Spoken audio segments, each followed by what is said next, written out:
sopportava d'essere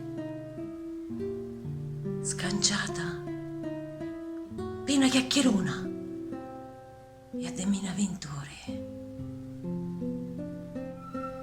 Ma ora lo profeta, che fu lo me maestro, a sta morte mi sta portando. No, l'artaro della casa paterna m'aspetta,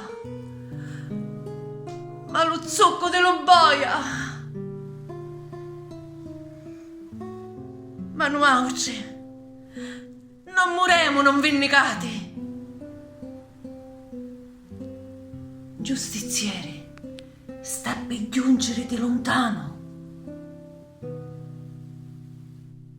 La mutta andà sta casa, l'ammazzatina dello pace,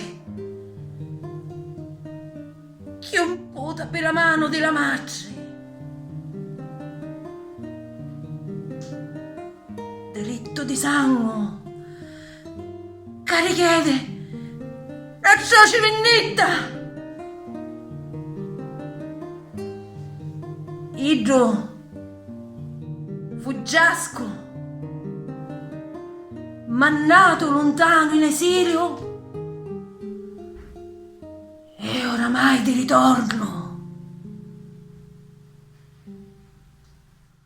pronto con l'ultimo fregio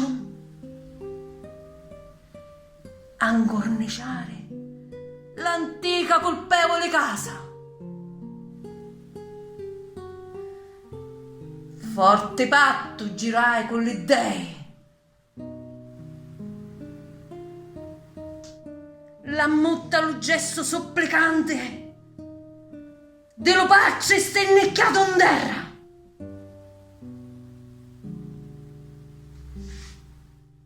Perché tutte ste lacrime e sta afflizione?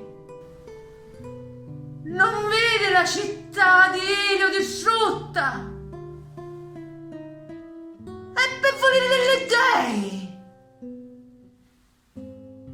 non fanno le vincitori tutte sta sorte?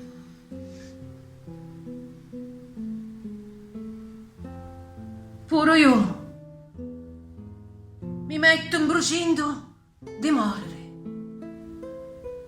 e affronto lo mio destino secondo lo giuramento che fecero le dei. Ecco, sogno pronta alla morte.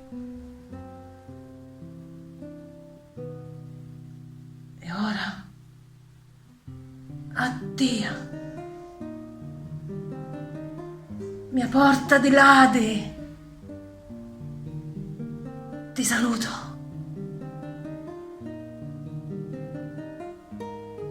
Chi lo corpo c'hai a ricevere fosse preciso, lo supplico, a così che senza spasimi e delirio di morte da nome sangue sparso una fine sirena pozza giungirmi e farmi chiudere l'occhio.